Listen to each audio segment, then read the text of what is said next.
ভ্রমণকারীর বেতন বা কমিশন। ভ্রমণকারীর বেতন বা কমিশনটা কি? কারবার আধুনিকায়ন করার জন্য বা নতুন সেবা চালু করার জন্য বা অন্য কোনো উদ্দেশ্যে বিভিন্ন দেশের কারখানা, যন্ত্রপাতি ইত্যাদি সম্পর্কে বিস্তারিত জানার জন্য, অথবা অন্য কোনো উদ্দেশ্য হতে পারে বিভিন্ন জায়গায় যখন কোনো প্রতিষ্ঠান কোনো প্রতিনিধি পাঠায়, অর্থাৎ কাউকে পাঠায় এগুলা দেখার জন্য, জানার জন্য, কোনো উদ্দেশ্য যখন পাঠায়, তখন সেই প্রতিনিধির জন্য কারবারকে যে অর্থ খরচ করতে হয় তাকে ভ্রমণকারীর বেতন বা কমিশন বলে। এটা কারবারের জন্য একটা ব্যয়। তারপরে রয়েছে ম্যানেজারের কমিশন। ম্যানেজার মানে ব্যবস্থাপক, ব্যবস্থাপকের কমিশন। কারবারের লাভের পরিমাণ বৃদ্ধি ও সফলভাবে পরিচালনার জন্য মালিক কারবারের ব্যবস্থাপককে শর্ত সাপেক্ষে যে সম্মানী দিয়ে থাকে তাকে ম্যানেজারের কমিশন বলে। এটি কারবারের একটা ব্যয়। অর্থাৎ কি জানো, ধরো আমার প্রতিষ্ঠানে একজন ম্যানেজার আছে, আমি জানি যে সে যদি মনোযোগ দিয়ে কাজ করে তাহলে অনেক ভালো করতে পারবে। তো আমি বললাম কি যে, ম্যানেজার সাহেব আপনি যদি এই মাসে আমার প্রতিষ্ঠানের লাভের পরিমাণ 1.5 লাখ করতে পারেন, তাইলে মানে জেনারেলি 1 লাখ করে, আমি বললাম যে 1.5 লাখে নিতে পারেন, তাইলে আপনি 10,000 টাকা কমিশন পাবেন, বোনাস পাবেন।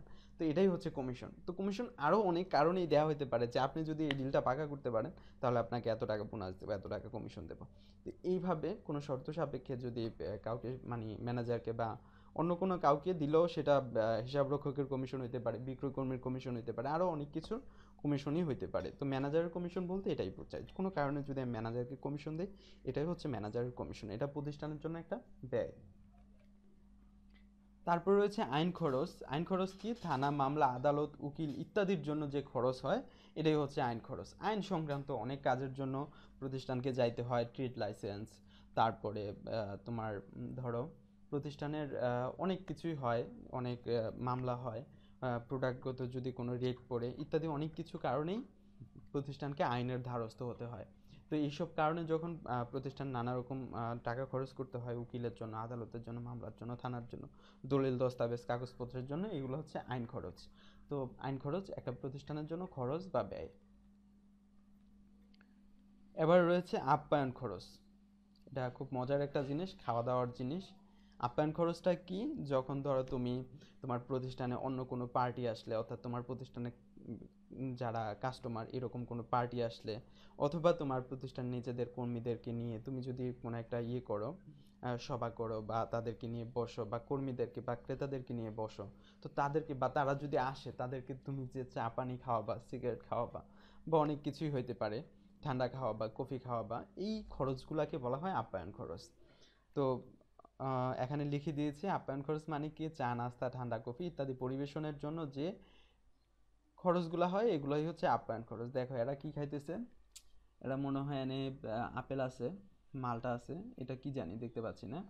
তো এটা কি ব্রেড ট্রেড হতে পারে, তো যাই হোক, কফি বা চাও আছে মনে হয়, এটা তো দুধের মতো মনে হয়। তো বন্ধুরা যাই হোক, এগুলাই হচ্ছে আপ্যায়ন খরচ। ওকে, কাউকে মেহমানদারি করতে গিয়ে যে খরচ হয় সেটাই আপ্যায়ন খরচ। তারপরে রয়েছে রপ্তানি শুল্ক। রপ্তানি শুল্কটা কি? বিদেশে পণ্য বিক্রির জন্য সরকারকে যে কর দিতে হয় তাকে রপ্তানি শুল্ক শুল্ক বলে। অর্থাৎ আমরা বিদেশে যদি পণ্য বিক্রি করি, আমার দেশের বাইরে পণ্য বিক্রি করতে গেলে সরকারকে যদি কোনো ট্যাক্স দিতে হয়, আমাদের দেশের সরকারকে যদি কোনো কর দিতে হয়, সেটাই হচ্ছে রপ্তানি শুল্ক। এটা কারবারের জন্য একটা ব্যয়। আর রপ্তানি মানে বিক্রি করার জন্য, অর্থাৎ এটা বিক্রয়ের সাথে রিলেটেড। ঠিক আছে, তারপরে কি আছে? বিবি দেনাদার বা প্রাপ্য হিসাব। দেনাদার কি? আধুনিক শব্দে প্রাপ্য হিসাব বলে আর কি। প্রাপ্য হিসাব মানে যার কাছ থেকে টাকা পাওয়া যাবে। দেনাদার মানে সেই ব্যক্তি যার কাছে আমরা টাকা পাই, একই কথা। তো বিবি দেনাদার বা প্রাপ্য হিসাব মানে কি? যাদের কাছে তুমি টাকা পাওনা আছো, তারা তোমার দেনাদার বা প্রাপ্য হিসাব। প্রাপ্য হিসাব কারবারের জন্য সম্পদ বলে গণ্য হয়। ঠিক আছে, তারপরে দেখো অনাদায়ী পাওনা। অনাদায়ী পাওনা মানে তোমার পাওনা টাকা তুমি আদায় করতে পারো নাই, অনাদায়ী, আদায়ী করতে পারলা না। কি বেটা হইলা না, কি মেয়ে হইলা। যাই হোক, অনেক সময় হয় আমরা এমন সেচরের ফান্দে পড়ি যে টাকা তার কাছে পাই, বা পণ্য বিক্রি করার পরে অনেক কষ্ট টাকা আদায় করতে পারি না, এটার অনাদায়ী পাওনা বলে। তো লিখিত ভাষায় কি বলছি? চূড়ান্ত চেষ্টার পরেও যে টাকা, যে পাওনা টাকা দেনাদারের কাছ থেকে আর আদায় করা সম্ভব না, তাকে অনাদায়ী পাওনা বা কুঋণ বলে। এটি কারবারের একটি ব্যয় বা ক্ষতি। মানে কি, চূড়ান্ত প্রচেষ্টা করছি, অনেক করছি, দলিল হামলা মামলা ধমক টমক যা আছে সব দিয়া, রিকোয়েস্ট অনুরোধ যা আছে, মেম্বার চেয়ারম্যান যা আছে সব লাগায় পুলিশ আদালত কইরো, যার কারো কাছ থেকে যদি টাকা আর না পাই, মানে আশাই ছাইড়া দিছে, আর টাকাই পাবো না তার কাছ থেকে, টাকার বুড়া লাভ নাই, যথেষ্ট হয়েছে, আশাই ছাইড়া দিছি। এই যে আশা ছাইড়া দিলাম পাওনা টাকা পাবো না, এই আশা যে ছাইড়া দিলাম, এই আশা ছেড়ে দেওয়াটাই হচ্ছে অনাদায়ী পাওনা। এটা প্রতিষ্ঠানের কিন্তু একটা ক্ষতি, আর ক্ষতি আর ব্যয় একই, কাছাকাছি। তো এটাকে আমরা ব্যয় বলতে পারি অথবা ক্ষতি বলতে পারি। অ্যান্ড নেক্সট ইজ অনাদায়ী পাওনা আদায়। ওরে বাবা, অনাদায়ী পাওনা আদায়। মনে করো তুমি ভাবছিলা যে অমুকের কাছ থেকে তো আর টাকা পাওয়া সম্ভব না, তো তুমি আশা ছাইড়া দিছিলা, তুমি অনাদায়ী পাওনা বলে হিসাবভুক্ত করছো। এখন ঘটনাক্রমে তুমি ধরো কোনো না কোনো ভাবে পরবর্তীতে হয় ওর মন সদয় হয়েছে, অথবা তুমি তারে আরো তেল টেল মালিশ কইরা বা আরো চাপ, আরো বেশি চাপ দিয়া ভয় টয় দেখায় তোমার টাকা আদায় করে ফেলতে পারলা, বিশাল লাভ। এইটাই হচ্ছে অনাদায়ী পাওনা আদায়। তো যে পাওনা টাকা অনাদায়ী হয়ে গেছিল, তা ঘটনাক্রমে আদায় করা সম্ভব হলে তাকে অনাদায়ী পাওনা আদায় বলে। এটা কারবারের একটা আয়। এরপরে কি আছে, ঋণের সুদ। ঋণের সুদ কি, ঋণকৃত অর্থের জন্য মাসিক বা বাৎসরিক যে অর্থ প্রদান করতে হয় তাকে ঋণের সুদ বলে। এটি কারবারের জন্য একটি ব্যয়। অর্থাৎ আমরা যদি কারো কাছ থেকে ঋণ করি, টাকা ঋণ নেই, ঋণ নেওয়ার পরে ওই ঋণদাতাকে মাসিক বা বাৎসরিক একটা সুদ দিতে হয়। যদি এই সুদটা দিতে হয় আমাদেরকে, এই সুদ দিতে হয়, দেই। এটাই হচ্ছে আমার একটা প্রতিষ্ঠানের জন্য ব্যয়। ঋণের সুদ প্রতিষ্ঠানের জন্য একটা ব্যয়। আবার যে ঋণ দিচ্ছে তার কাছে কিন্তু আয়। তো আমি যদি আমার হিসাব করি এটা ব্যয়, আর আমি যদি ঋণদাতার হিসাব করি আয়, তো আমরা কিন্তু আমাদের হিসাব করছি। আর আমরা যদি কারো মানে কাউকে ঋণ দিই, তাহলে আমরা কিন্তু সুদ পাবো। তো ঋণের সুদ পাওয়াও যায়, দেওয়াও যায়। তো আমরা সাধারণত শুধু ঋণের সুদ উল্লেখ থাকলে আমরা ধরে নিই যে এটা আমরা দিছি, আর যদি উল্লেখ থাকে এটা পাইছি, তাইলে আমরা ধরে নিই যে এটা পাইছি। ঠিক আছে, আরও অনেক ইঙ্গিত থাকতে পারে পাওয়ার। তো যাই হোক, আপাতত এটা দিছি। দিলে কি হয়, ঋণের সুদ দিলে ব্যয় হয়, ঋণের সুদ পাইলে আয় হয়। এবারে রয়েছে অবচয়। অবচয় কি, অবচয়টা হচ্ছে কোনো সম্পদ ব্যবহারের কারণে দিন দিন তা পূর্ণ হতে থাকে এবং আয়ু কমতে থাকে, সাথে সাথে তার মূল্যও কমতে থাকে। ক্রমান্বয়ে এরূপ আয়ুষ্কাল ও মূল্য হ্রাস পাওয়াকে অবচয় বলা হয়। অবচয় কারবারের একটা ব্যয়। এই যে বলছিলাম না, ধরো এটা হচ্ছে আমার একটা মানি ব্যাগ, প্রথমে কি নতুন ছিল, এখন একদম পুরাতন হয়ে গেছে। তো একদিন ব্যবহার করতে করতে এটা ধরো আমার মানে আহ, ঘষায় ঘষায়, পায়ের ঘষায় বা আর যাই হোক পকেটে থাকতে থাকতে এটা কি হবে, আস্তে আস্তে নষ্ট হয়ে যাবে। এটা আস্তে আস্তে আস্তে আস্তে আস্তে আস্তে ড্যামেজ হইতে হইতে পুরান হয়েছে, আরও পুরান হবে, আরও পুরান হবে, একসময় চামড়াটা নষ্ট হইব, কি হয়ে যাবে, এটা নষ্ট হয়ে যাবে, আর ব্যবহারের উপযোগী থাকবে না। তো কোনো জিনিস ব্যবহার করতে করতে এটার কি হ্রাস পায়, আয়ুষ্কাল হ্রাস পায়, মানে এটার জীবন হায়াত কমতে থাকে, মানে এটার যে ব্যবহারযোগ্যের যে সময়টা, এই সময়টা কমতে থাকে, আস্তে আস্তে কমে আসবো। এবং একটা সময় এটা কি হইব, এটার মূল্য হ্রাস পাইব। এটার দাম, মূল্য বলতে কিন্তু এটা টাকার মূল্য না, মানে আমার কাছে এটার ধরো প্রথমে কিনছিলাম, এটা ধরো সে 250 টাকা দিয়ে কিনছিলাম, এখন তো আর এটা 250 টাকা না। ব্যবহার করতে করতে এটার মূল্য হ্রাস পাবে, সময় হ্রাস পাবে, এটার ব্যবহারযোগ্যতা হ্রাস পাবে। এই হ্রাস পাওয়াটাকে অবচয় বলে। এই অবচয়টা প্রতিষ্ঠানের জন্য একটা ব্যয়, কিন্তু এই অবচয়টা কিন্তু চোখে দেখা যায় না। লেনদেন কিন্তু দুই ধরনের হয়, আমরা পরবর্তীতে জানবো। একটা চোখে দেখা যায়, আর একটা চোখে দেখা যায় না। এটার অবচয়টা কিন্তু চোখে দেখা যাচ্ছে, বাট এটা কিন্তু অবচয় হচ্ছে। এই যে চেয়ারটা আমি যেটাতে বসে আছি, এটা কি সারা জীবন ব্যবহার করতে পারবো? পারবো না। আস্তে আস্তে কি হবে, এটার ব্যবহারযোগ্যতা হ্রাস পেতে থাকবে। একটা সময়ে চেয়ারটা মরিচা ধরবে, রং নষ্ট হবে, ফোমগুলা নষ্ট হবে, হওয়ার পরে একসময় নষ্ট হয়ে যাবে, একবার টোটালি ভ্যানিশ। তো এই যে সময়ে সময়ে এটা হ্রাস পাচ্ছে, এটা ব্যবহারযোগ্যতা হারাচ্ছে, এটাই হচ্ছে অবচয়। তো অবচয় প্রতিষ্ঠানের একটা ব্যয়, বাট এটা এই লেনদেনটা চোখে দেখা যায় না, এটা অদৃশ্যমান লেনদেন। ওকে, অদৃশ্যমান। এটারে হাকিগতি লেনদেন বলতে পারো, বা কি জানি অনেকে ওই পীর বাবাদের ক্ষেত্রে যেটা ব্যবহৃত হয়। যাক, আমি ওই প্রসঙ্গে যাচ্ছি না। নেক্সট কি আছে, নেক্সট হচ্ছে দান খয়রাত। দান খয়রাত কি, দান খয়রাত হচ্ছে বিভিন্ন প্রোগ্রামে চাঁদা দেওয়া, কাউকে ভিক্ষা দেওয়া ইত্যাদিকে দান খয়রাত বলে। এটি কারবারের একটি ব্যয়। এটা নিশ্চয়ই তোমরা বুঝতে পারছো। অনেক সময় দেখবা যে দোকানে অনেক ভিক্ষুক আসে, একটু পরপর ভিক্ষুক আসে। একটা দোকানদার দেখা যায়, আমি দেখছি যে ওরা 1 টাকা 2 টাকার কয়েন আলাদা রাইখে দেয় ভিক্ষা দেওয়ার জন্য। আবার অনেক সময় মাহফিল থেকে চাঁদা নেওয়ার জন্য আসে, প্রতিষ্ঠান থেকে বিভিন্ন কনসার্ট বিভিন্ন প্রোগ্রামের জন্য চাঁদা নিতে আসে। তো এইসব খরচগুলাকেই কিন্তু চাঁদা বা দান খয়রাত বলা যায় আর কি, দান খয়রাত হিসাব বলা যায়। এটা প্রতিষ্ঠানে একটা ব্যয়। এবারে রয়েছে সাধারণ খরচ, সাধারণ খরচা বলি। কারবার দৈনন্দিন কাজ পরিচালনার জন্য যেসব খুচরা খরচ করে থাকে তাকে সাধারণ খরচাবলী বলা হয়। মানে কারবার দৈনন্দিন কাজ পরিচালনার জন্য যেসব খুচরা খরচ বলে তাকে সাধারণ খরচাবলী বলা হয়। এটা অনেকটা মণিহারির মতোই, আসলে মণিহারি না থাকলে এটাকে সাধারণ খরচ বলা হয়, সাধারণ খরচ না থাকলে মণিহারি বলা হয়, যে যেভাবে চিহ্নিত করে। অনেকে আবার দুইটাই লিখে। তো যাই হোক, মানে দুইটা প্রায় সমার্থক, কাছাকাছি আর কি। এবার রয়েছে মেরামত। মেরামত মেরামত কি? মেরামত হচ্ছে কোনো সম্পদ সচল বা কর্মক্ষম করার জন্য যে ব্যয় হয় তাকে মেরামত বলে। মেরামত কারবারের একটি খরচ।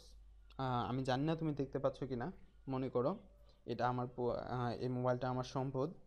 এই মোবাইলটা কিন্তু এখানে একটা স্ক্র্যাচ পড়ছে, গরিলাটা ফাইটা গেছে হাতেতে বইরা। এখন এই যে ফাইটা গেল, এই ফাটাটা মজানোর জন্য তো মজানো তো সম্ভব না, আমি এটা চেঞ্জ করে আরেকটা লাগাই দেবো। এই যে ধরো একটা জিনিস নষ্ট হয়ে গেল, এটাকে আবার ঠিক করার জন্য, আবার কর্মক্ষণ, আবার সুন্দর, আবার ভালোভাবে চলার জন্য যদি আমি এটাকে আরেকটা লাগাই, মেরামত করি, সেটা হচ্ছে আমার মেরামত, মানে ঠিক করি, এটাই মেরামত। এটা আমার প্রতিষ্ঠানের জন্য একটা খরচ। প্রতিষ্ঠানে অনেক সম্পদ থাকে, অনেক ধরো যন্ত্রপাতি থাকে, তারপরে সরঞ্জাম থাকে, এগুলো কিন্তু মেরামত করতে হয়। মেরামত না করলে তো এগুলো নষ্ট হয়ে যায়। ব্যবহারের কারণে যখন এগুলা ধরো কোনো কারণে একটু ত্রুটি হয়, সমস্যা হয়, তখন এগুলাকে ঠিক করে নিতে হয়। এই ঠিক করার খরচটাই হচ্ছে মেরামত। তারপরে কি আছে?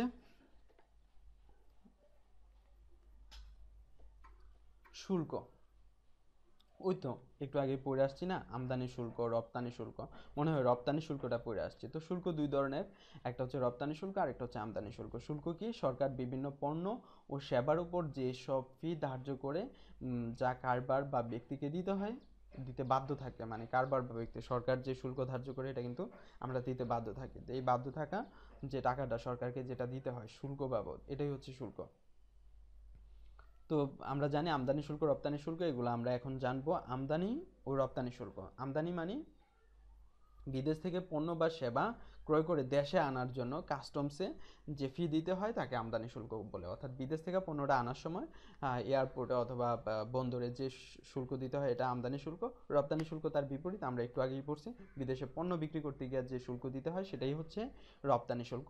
এটা কারবারের একটা ব্যয়। মাল খালাসের খরচ। মাল খালাসের খরচ কি?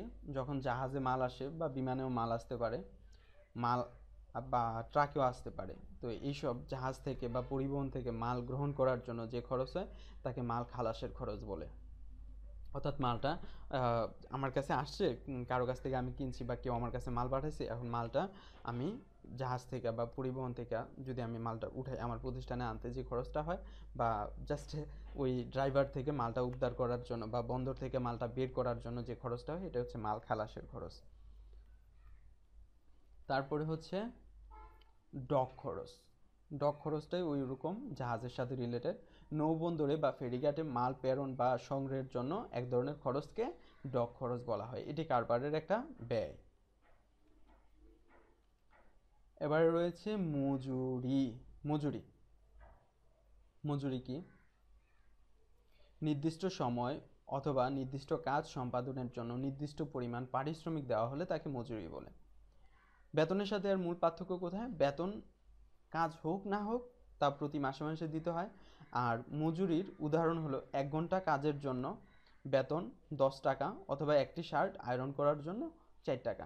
এখানে 1 ঘন্টা কাজ করতেই হবে, করলেই সে 10 টাকা পাবে, না করলে মজুরি নাই। আবার শার্ট একটা আয়রন করতে যত সময় লাগুক না কেন, এর মজুরি 4 টাকা। এখন মজুরি কারবারের একটা ব্যয়। মজুরিটা কি? মজুরিটা হচ্ছে নির্দিষ্ট সময় কাজের জন্য দিতে হয় বা নির্দিষ্ট পণ্য তৈরির জন্য দিতে হয়। ধরো গার্মেন্টসের ক্ষেত্রে অনেক সময় হয় কি, যে গার্মেন্টসের উৎপাদনটা কিন্তু একজনে পুরো একটা শার্ট বানায় না, কেউ হাতা বানাইতেছে, সে হাতাই বানাইতেছে, কেউ হাতা কাটতেছে, সে খালি হাতাই কাটতেছে। তো সে কে কয়টা হাতা কাটলো, কে কয়টা হাতা শিলালো, বা কে কয়টা বুতাম লাগালো, এই জাস্ট এটার উপরে ভিত্তি করে তাকে স্যালারি দেওয়া হয়। যখন তার কাজের উপর ভিত্তি করে তাকে স্যালারি দেওয়া হয় তখন সেটা মজুরি। আর যখন মাস ভিত্তিতে, যে 1 মাস কাজ করলে এই পরিমাণ টাকা পাবো, এখন কাজ একটু কম হোক বা বেশি হোক, স্যালারি ওইটাই থাকবে, তাইলে ওইটা হচ্ছে বেতন। ঠিক আছে, বেতন আর মজুরিটা বুঝতে পারছো? তারপরে হচ্ছে জ্বালানি। জ্বালানি আমরা কি জানি, এটা কাঠ, তারপরে লাকড়ি বলে অনেকে, কেউ খড়ি বলে। তো জ্বালানির অনেক নাম আছে, কেমন ধরো গ্যাস, বিদ্যুৎ ইত্যাদি ব্যবহারের খরচকে জ্বালানি খরচ বলে। আমরা যখন লাইট জ্বালাচ্ছি তখন আমরা জ্বালানি হিসাবে এটাকে কি ব্যবহার করতেছি? বিদ্যুৎ ব্যবহার করতেছি। ফ্যান চালানোর সময় বিদ্যুৎ ব্যবহার করতেছি। আবার রান্না করার জন্য গ্যাস ব্যবহার করতেছি, অথবা গাড়ির মধ্যেও কম্প্রেস গ্যাস ব্যবহার করা হয়, এগুলো হচ্ছে জ্বালানি। আবার আমরা রান্না করার জন্য যদি কাঠ, কাঠ তারপরে লাকড়ি, গাছের ডালাপালা, তারপরে ধরো পাতা দিয়ে যদি আমরা রান্না করি, ওইটাও এক ধরনের জ্বালানি। তো প্রতিষ্ঠানের মধ্যে বিশেষ করে জ্বালানি কোনগুলো? এগুলো হচ্ছে ধরো কয়লা, বিদ্যুৎ, গ্যাস, এগুলো হচ্ছে জ্বালানি। তারপরে হচ্ছে কি, তারপরে হচ্ছে বিবিধ পাওনাদার বা প্রদেয় হিসাব। এটা সম্পর্কে অলরেডি তোমরা ধারণা পাইছো, যে তোমার কাছে টাকা পাওনা আছে সেই তোমার পাওনাদার, মানে যে তোমার কাছে টাকা পাবে সে তোমার পাওনাদার। তো পাওনাদারকে টাকা দিতে হয়, এই কারণে পাওনাদারকে প্রদেয় হিসাবও বলা যায়। পাওনাদার কারবারের জন্য একটি দায় হিসাব। কেন? কারণ সে আমার কাছে টাকা পাবে, আমি তার কাছে দায়বদ্ধ। সে যে কোনো মুহূর্তে বলবে যে আমার টাকা দাও, আমি তো তার টাকা দিতে হবে, তার কাছে দায়বদ্ধ না আমি? তো এই কারণে এটা কারবারের একটা দায় হিসাব। ওকে। এরপরে রয়েছে প্রদেয় বিল ও প্রাপ্য বিল। প্রদেয় বিল এবং প্রাপ্য বিল, এটা সম্পর্কে কিন্তু বইয়ে বিস্তারিত লিখেছে, এখানে বলা সম্ভব না। প্রদেয় বিলের টাকা পরিশোধ করতে হয়, তাই এটা একটা দায়। আর প্রাপ্য বিলের টাকা পাওয়া যাবে, তাই একটি সম্পদ বলে গণ্য হবে। অর্থাৎ বিল হচ্ছে একটা কাগজ, এই কাগজের মধ্যে লেখা থাকে যে অমুককে অমুক অমুক তারিখে এত টাকা দিতে হবে। তো এটা, এই বিলের টাকাটা যদি আমি দিতে হয়, তাহলে এটা আমার কাছে প্রদেয় বিল, কারণ এই টাকাটা আমি দিতে হবে, আমি প্রদান করতে হবে, তাহলে এটা হচ্ছে আমার প্রদেয় বিল। আর যদি বিলের টাকাটা আমি পাই, অন্য কেউ আমাকে দিতে হবে এরকম লেখা থাকে, তাহলে এটা আমার প্রাপ্য বিল। তো প্রাপ্য বিলের হিস্ট্রি আছে, এটা আমি পরে তোমাদেরকে বুঝাবো। তো প্রদেয় বিলের টাকা দিতে হয়, এই কারণে এটা একটা দায়। আর প্রাপ্য বিলের টাকা পাওয়া যায়, তাহলে এটা একটা সম্পদ।